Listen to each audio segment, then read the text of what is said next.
অন্তর্বর্তী সরকারের প্রধান উপদেষ্টা ডক্টর মোহাম্মদ ইউনূসের সঙ্গে ভারতের প্রধানমন্ত্রী নরেন্দ্র মোদীর ফোনালাপ হয়েছে। শেখ হাসিনাকে বাংলাদেশের প্রত্যর্পণের ব্যাপারে মোদী সরকার নিজে থেকেই তাগিদ অনুভব করে। নরেন্দ্র মোদীকে ডক্টর ইউনূসের ফোন হিন্দুদের নিরাপত্তা নিশ্চিতের আশ্বাস, খুব গুরুত্বপূর্ণ বিষয়টি বাংলাদেশের জন্য। বাংলাদেশকে ঘিরে এখন যে বিপদ সেটি হচ্ছে ভারতের দিক থেকে। সংখ্যালঘু ইস্যুটি যেভাবে ভারতে রাজনীতিতে প্রাধান্য পাচ্ছে, কথাবার্তা চলছে, এবং নরেন্দ্র মোদী 15ই আগস্ট তাদের স্বাধীনতা দিবসে বলেছে যে 140 কোটি ভারতীয় বাংলাদেশের হিন্দুদের নিরাপত্তা নিয়ে উদ্বিগ্ন। খুব গুরুত্বপূর্ণ। এখানে একটা খুবই প্রচ্ছন্ন একটা ইঙ্গিত আছে। অর্থাৎ সেই শেখ হাসিনার বাংলাদেশের মতন করে আর শেখ হাসিনা পরবর্তী সময়ের বাংলাদেশকে আর এক করে দেখছে না, সেরকমই একটা ইঙ্গিত। এই ইঙ্গিতের মধ্য দিয়ে আন্তর্জাতিক মহলের একটা দৃষ্টি আকর্ষণ করা যে বাংলাদেশে হিন্দুদের নিরাপত্তা নেই। সম্ভবত সার্বিক পরিস্থিতি বিবেচনা করেই ডক্টর মোহাম্মদ ইউনূস ফোন করেছেন এবং আশ্বস্ত করেছেন, এবং এটির একটি রাজনৈতিক অবশ্যই কার্যকারণ আছে। আমি সেই কথাটি বলছি। ফোনালাপে মোহাম্মদ ইউনূস বাংলাদেশের হিন্দুদের সুরক্ষা ও নিরাপত্তার বিষয়ে নয়াদিল্লিকে আশ্বস্ত করেছেন। ভারতের প্রধানমন্ত্রী মোদী সামাজিক যোগাযোগ মাধ্যম এক্সে এক পোস্টে লিখেছেন, একটি গণতান্ত্রিক, স্থিতিশীল, শান্তিপূর্ণ ও প্রগতিশীল বাংলাদেশের জন্য ভারতের সহায়তা অব্যাহত রাখার প্রতিশ্রুতি পুনর্ব্যক্ত করেছে।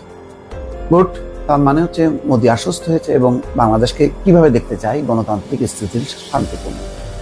তো ছাত্র জনতার আন্দোলনের মুখে শেখ হাসিনা সরকারের পতনের পর 8ই আগস্ট ডক্টর মোহাম্মদ ইউনূসকে প্রধান উপদেষ্টা করে বাংলাদেশে অন্তর্বর্তীকালীন সরকার গঠিত হয়েছে।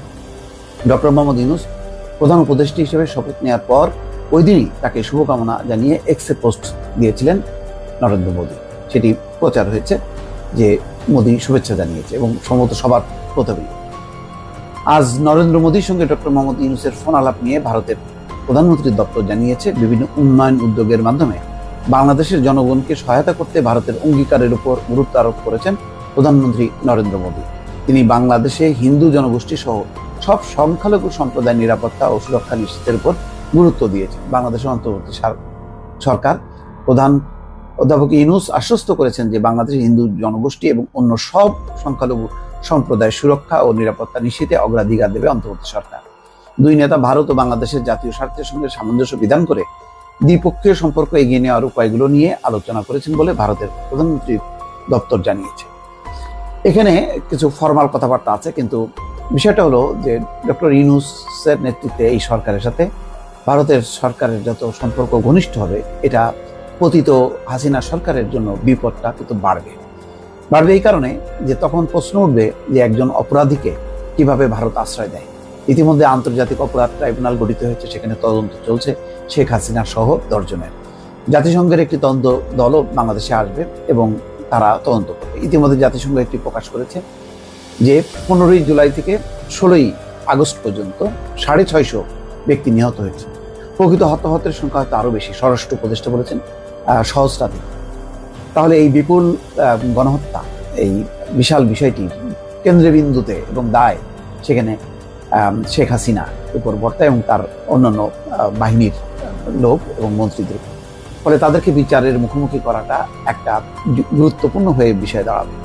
আর বাংলাদেশের সাথে এই সরকারের সাথে যখন নরেন্দ্র মোদী সরকারের ঘনিষ্ঠতা বাড়বে এবং স্বাভাবিক সম্পর্ক উন্নয়ন করার বিষয়টি সামনে আসবে, তখন কিন্তু শেখ হাসিনাকে বাংলাদেশের প্রত্যর্পণের ব্যাপারে মোদী সরকার নিজে থেকেই তাগিদ অনুভব করবে।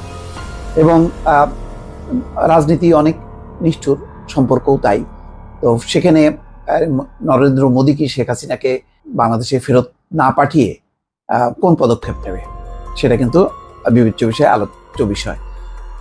শোনা যাচ্ছে যেটি বিভিন্ন সূত্র থেকে যে ভারত সরকার হন্যে হয়ে বা চেষ্টা করছে আমেরিকার সঙ্গে কথা বলতে, যেটা আমেরিকার পররাষ্ট্র দপ্তর বলেছে যে বাংলাদেশের পরিস্থিতি নিয়ে ভারতের সঙ্গে আলোচনা হচ্ছে। আসলে ভারত আলোচনা করছে যে শেখ হাসিনাকে নিরাপদ একটি জায়গায় স্থানান্তর করতে। এখন একমাত্র মার্কিন যুক্তরাষ্ট্রই পারে শেখ হাসিনাকে ইউরোপের এমন কোনো দেশে সেট করতে যেই দেশ রাজনৈতিক আশ্রয় দেবে এবং শেখ হাসিনা মুক্ত থাকবে। যদি সেটি শেষ পর্যন্ত না হয়, তাহলে কিন্তু মোদী সরকারের জন্য শেখ হাসিনার দিল্লিতে অবস্থান খুবই দ্রুহ হবে এবং তাকে এই গণহত্যার দায় বাংলাদেশের ট্রাইব্যুনালের কাছে বা সরকারের কাছে পাঠাতে হবে। ফলে একটা ঝুঁকি কিন্তু রয়েছে। তো পরিস্থিতি যাই হোক না কেন, বাংলাদেশে যতটা শান্তিপূর্ণ পরিবেশ ফিরে আসবে, সংখ্যালঘুদের নিরাপত্তা যত নিশ্চিত হবে, ভারত সরকারও আর এই সুযোগটি পাবে না। ফলে সব মিলিয়ে কিন্তু এখন নরেন্দ্র মোদী সরকারকে যেভাবে ডক্টর ইউনূস আশ্বস্ত করেছে, এরপরে যখন কি বাংলাদেশ আবেদন করবে নরেন্দ্র মোদী সরকারের কাছে যে তাদের দেশে আশ্রয় নেওয়া বা অবস্থান করা প্রধান অপরাধী বা খুনিকে বাংলাদেশে ফেরত পাঠানো, তখন সেটি কিন্তু মোদী সরকারের জন্য পাল্টা একটা চ্যালেঞ্জ হয়ে দাঁড়াবে। তিনি কি পাঠাতে পারবেন নাকি পাঠাবেন না, এইটা একটা বড় প্রশ্ন কিন্তু ঝুলে থাকলো। ফলে ফোন আলাপে অনেক কিছুই ফর্মাল আলাপ আলোচনার পরেও কিন্তু একটি গুরুত্বপূর্ণ বিষয় কিন্তু থেকে গেল, যেটি নিয়ে সবসময় খসখস করবে।